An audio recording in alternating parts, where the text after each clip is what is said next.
Hoy les voy a hablar de un artículo que redacté hace tiempo. No, sí lo redacté hace tiempo, pero no lo había hablado con toda la profundidad. O sea, considero que es importante hablarlo con la profundidad que merece. Es el fin de 500 años de hegemonía occidental y el ascenso del sur global y el declive del eje euroatlántico. ¿Sí? El mundo atraviesa un cambio ciclo histórico desde mediados del siglo XV. ¿Sí? Cuando las potencias ibéricas abrieron sus rutas oceánicas y Europa inició una expansión sin precedentes, se configuró el orden global dominado por Occidente durante 5 siglos. El eje europeo y más tarde euroatlántico impuso sus idiomas, instituciones, modelos culturales, modos comerciales, formas de poder sobre el resto del planeta. De España a Gran Bretaña, de Francia a Estados Unidos, el ciclo marítimo occidental definió la globalización y organizó el comercio mundial y estableció una arquitectura política moderna. Hoy ese ciclo se encuentra en su fase terminal. Las transformaciones económicas, demográficas y geopolíticas están desplazando el centro de gravedad mundial hacia Asia y el llamado sur global. Rusia, empujada por la ceguera estratégica de Europa, se configura como una potencia hoy de orden asiático, euroasiático, si quieren abarcar más territorio en el tema de la influencia. China emerge como el nuevo epicentro económico global, India se consolida su peso demográfico industrial y los mercados internacionales giran en torno al arco continental que va de Moscú a Pekín y Nueva Delhi. Desde ahí se anuncia el fin del periodo de la hegemonía que ha quedado alrededor de 550 años y la apertura del ciclo asiático.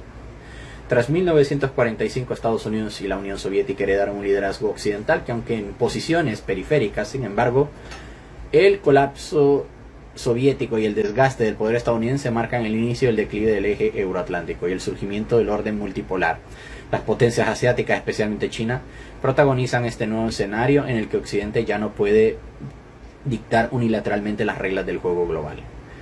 La idea de que estamos asistiendo al final de 500 años de hegemonía occidental desde la expansión europea del siglo XVI hasta el dominio norteamericano tras la Segunda Guerra Mundial ya no pertenece a márgenes intelectuales ni discursos contestatarios. Es una constatación empírica observable en la reconfiguración acelerada, empírica observable en la reconfiguración acelerada del sistema nacional durante siglos. Occidente impuso las reglas, diseñó las instituciones, controló el comercio, definió la economía política global y reservó la legitimidad para actuar unilateralmente bajo el disfraz de la universalidad de valores.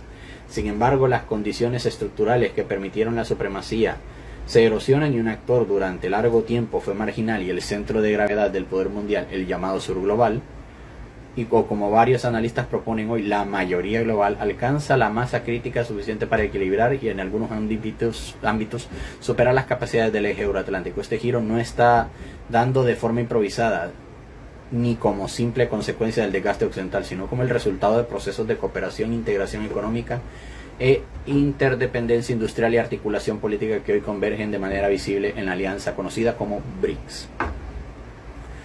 Para comprender por qué este momento es tan decisivo, hay que recordar que la hegemonía occidental se sostuvo durante 3 pilares: la supremacía militar de Estados Unidos y sus aliados, el control de las instituciones multilaterales forjadas tras 1945 y el dominio del sistema financiero internacional articulado en torno al dólar. El FMI y el Banco Mundial, ese trípode, permitió que incluso después de la caída de las potencias coloniales europeas, la dirección del mundo continuara emanando del Atlántico Norte, modelado en buena parte por la élite mundial, incluyendo el propio sur global. Se sometió durante décadas.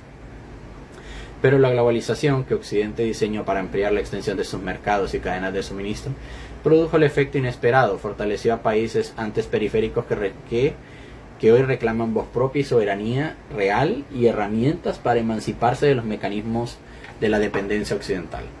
El colapso de la Unión Soviética en 1991 dejó a Estados Unidos como la superpotencia absoluta y en vez de aprovechar esa ventana histórica para configurar un sistema plural, Washington optó por consolidar la supremacía de la doctrina Wolfowitz, explicada con claridad. El objetivo: impedir que surgiera cualquier potencia capaz de desafiar el liderazgo estadounidense. Lejos de reducir su presencia militar, Estados Unidos expandió sus bases a alcanzar unas 750 instalaciones en 80 países, manteniendo una arquitectura de poder sin equivalente en la historia. La OTAN, cuya razón de ser era contener a la URSS, Unión Soviética, no solo se desmanteló, sino que creció hacia las fronteras rusas pese a las promesas explícitas de no hacerlo. Todo ello envió un mensaje inequívoco. El orden posterior a la Guerra Fría no sería un orden compartido, sino la perpetuación por otros medios del dominio occidental.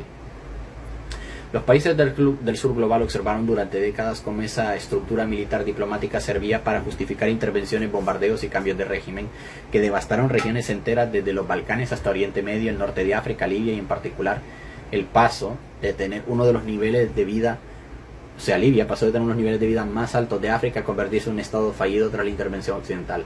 El mensaje era claro: la soberanía de los países no occidentales dependía de que sus intereses no chocaran con los del hegemón. Paralelamente, las instituciones surgidas en 1945, el Consejo de Seguridad de la ONU, preservaron el veto de Estados Unidos, Reino Unido y Francia, tres países juntos que representaron menos del 6% de la población mundial, pero detentan el poder decisorio y desproporcionado sobre los asuntos globales. En contraste, gigantes demográficos y económicos como la India, Brasil, Indonesia o Nigeria no tienen representación permanente. En el ámbito financiero, el control es aún más profundo. El sistema de Bretton Woods estableció al dólar como el eje del comercio global. La creación del FMI y el Banco Mundial consolidó un mecanismo mediante el cual las naciones endeudadas debían someterse a programas de ajuste estructural que imponían privatizaciones y deducción del gasto social por la apertura extrema de capitales extranjeros y reformas diseñadas para beneficiar conglomerados occidentales. El resultado fue un círculo vicioso de dependencia y de subdesarrollo. Las economías reprimarizadas, monedas frágiles, vulnerabilidades externas, incapacidad de generar industrias nacionales diversificadas. Países como Argentina encarnan la trampa de devaluaciones crónicas, de inflación persistente y dolorosa y subordinación al FMI, que admite regularmente que sus recetas han fracasado, pero insiste en ellas. Y lo que ocurre en la Argentina no es la excepción, sino el patrón. El dólar como moneda de reserva amplificó la hegemonía estadounidense para comerciar casi en todos los países del mundo. Casi todos los países del mundo necesitan dólares para obtener dólares. Deben exportar materias primas a precios bajos e imponer manufacturas a precios altos, perpetuando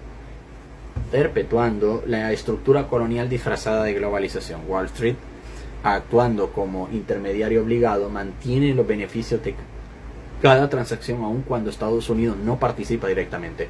Esta demanda global de dólares permite a Washington financiar déficits gigantescos e imprimir dinero sin sufrir las consecuencias que hundirían la economía de cualquier otro país.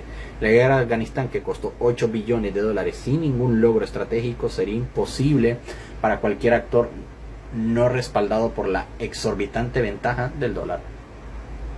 La hegemonía financiera incluye una dimensión coercitiva. Estados Unidos utiliza el sistema del dólar como arma. Mediante sanciones bloquea países enteros del comercio internacional. Cuba, Irán, Corea del Norte, Venezuela, Siria, Zimbabue y muchos más fueron excluidos de los circuitos financieros globales, forzando colapsos económicos y sufrimiento social con el objetivo de imponer gobiernos alineados con Washington. La desconexión de Rusia del sistema SWIFT, así como la confiscación de 300.000 millones de dólares de reservas rusas, encendió las alarmas en el sur global. Si eso se hacía con la 11ª potencia del mundo y la mayor potencia nuclear, ¿qué impediría que el día de mañana se hiciera con cualquier otro país que no siguiera las directrices norteamericanas? Fue este el contexto en el que BRICS adquirió un sentido histórico. Creado en 2009 por Brasil, Rusia, India, China y Sudáfrica, incorporada después a la alianza, nació el espacio para corregir las asimetrías del orden global. Lo que comenzó como un foro de coordinación económica se transformó rápidamente en un bloque capaz de desafiar al G7 en términos de crecimiento, población, industria y reservas estratégicas y peso diplomático. BRICS representa hoy el 56% de la población del planeta y agrupa a varios países de mayor crecimiento demográfico e industrial. Su expansión reciente, incluyendo Egipto, Etiopía, Irán, Arabia Saudita y Emiratos Árabes e Indonesia, entre los miembros y asociados, confirma la tendencia es irreversible. La mayoría del mundo se organiza para emanciparse del paradigma occidental. El núcleo del poder del nuevo bloque no reside solamente en su PIB, en conjunto sus proyecciones demográficas, sino en la cuestión del control de recursos críticos del siglo XXI.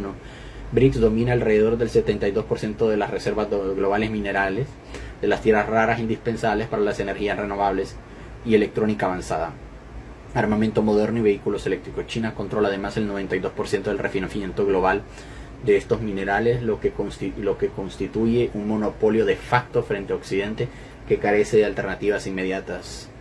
Por décadas, Europa y Estados Unidos deslocalizaron su industria concentrándose en sectores FIRE, finanzas, seguros y bienes y raíces, caracterizados por burbujas especulativas recurrentes en la burbuja.com, crisis del 2008, la crisis del 2020 y el modelo altamente inestable, contrasta con la acumulación industrial del subglobal y otras palabras del músculo económico real, lo que produce bienes, infraestructura y tecnología materiales. Ya no reside en el Atlántico Norte.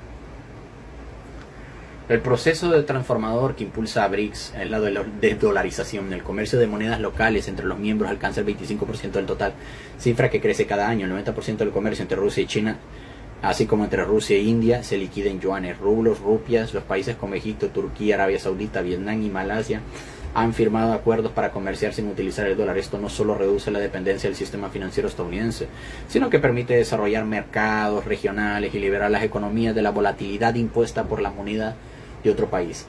En paralelo, China ha desarrollado un sistema CIPS, una alternativa al SWIFT occidental, más rápido, transparente y operativo a las 24 horas y sobre todo inmune al control geopolítico de Washington. CIPS permite a los bancos centrales cooperar directamente, reduciendo costos, vulnerabilidades asociados al sistema tradicional.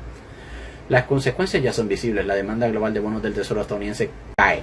El dólar experimenta una pérdida de confianza inédita desde 1973. Grandes tenedores como China se deshacen de sus reservas y el oro recupera su papel central de activo de resguardo. Por primera vez, incluso en contextos de crisis, los inversores no vuelan automáticamente hacia el dólar. La erosión es el reflejo fundamental de que muestra que el pilar más importante del poder estadounidense, la confianza y estabilidad del dólar, empieza a fracturarse. Esto no implica la sustitución de una hegemonía por otra. El proyecto geopolítico del sur global no es crear un imperio alternativo, sino terminar con la estructura asimétrica otorgada al 15% del mundo sobre el control del 85% restante del mundo. De hecho, BRICS no propone desmoronar instituciones como la ONU, sino reformarlas para reflejar la realidad demográfica y económica contemporánea. Busca limitar y eliminar el poder de veto y ampliar la representación del subglobal y democratizar la gobernanza global. El fin de la hegemonía occidental no significa necesariamente el declive de Occidente como civilización o como un conjunto de sociedades avanzadas. Significa el fin de un monopolio sobre las instituciones globales, de que Estados Unidos ya no puede imponer sanciones sin consecuencias, que la OTAN ya no puede actuar impunemente y que el FMI ya no tiene la última palabra sobre las economías en desarrollo. Que Wall Street ya no es el árbitro absoluto del comercio internacional. Significa que la historia mundial deja de ser una línea recta que va de Atenas a Washington, ignorando deliberadamente las trayectorias de Asia, África, América Latina y Oriente Medio. Vivimos en un proceso de ecualización del poder global, un retorno en cierta forma del equilibrio multipolar que ha caracterizado otras épocas de la humanidad. La novedad es que esta vez la transición ocurre en un mundo hiperconectado, donde la interdependencia económica se reduce y la probabilidad de conflictos totales aumenta la necesidad de coordinación. La pregunta no es si la hegemonía occidental caerá, ya lo está haciendo. La pregunta es cómo Occidente responderá a esta transición. ¿Podría aceptar el pluralismo del siglo XXI o resistirse, alimentando tensiones que prolonguen la inestabilidad global? Lo que es innegable es que el sur global, la mayoría del planeta, ha dejado de ser un actor pasivo y ha tomado la conciencia de su peso demográfico, industrial, cultural, energético y estratégico. Ha aprendido de décadas de dependencia y ha construido herramientas para superarla. Los próximos años decidirán si el nuevo orden se consolida de manera pacífica o cooperativa o equitativa. Bueno, Occidente está buscando destruir todo esto que estoy hablando. O si veremos las viejas potencias resistirse en cambio de un intento desesperado por preservar el poder que ya no pueden sostener. Ya ven. Pero una cosa está clara, 500 años de hegemonía occidental han terminado. El mundo no vuelve al pasado, simplemente entra en una nueva era de la historia. Ya no le escribe una minoría, sino la mayoría de la humanidad.